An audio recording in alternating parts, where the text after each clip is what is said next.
Maksit. Sitten on vitosella kolmantena on Haun Maksit ja RKS Maksit on neljäntenä.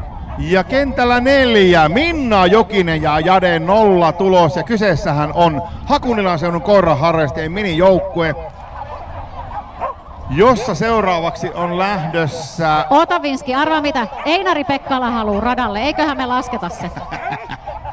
Viimeinen tutustumiserä, kello on 12.40. Olkaa hyvä, rata on teidän, 8 minuuttia.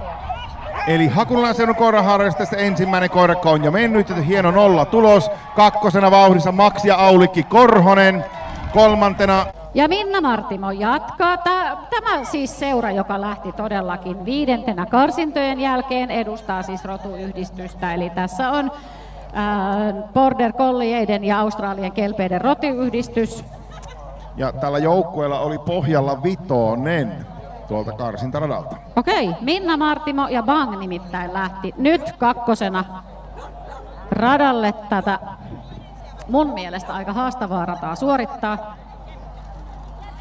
Ja sieltä tullaan meloen läpi kepit ja keretään vähän vinkuakin matkan varrella. Hyvin saa Minna käännettyä koiran oikeaan suuntaan. Toi pituus on tuolla ihan hankalassa paikassa, mutta niin vaan koirakko sen suorittaa. Ai että, upea kontakti. Olipa hieno. Eikö? Tota oli treenattu. Joo, ja muutama kerta. Ne pienet Ei haittaa, asiat. ei haittaa. Sieltä upea keino tehdään loppuun ja katkaistaan se aika vielä. Ja tällä hetkellä Border Collie -yhdistyksen tulos olisi 205.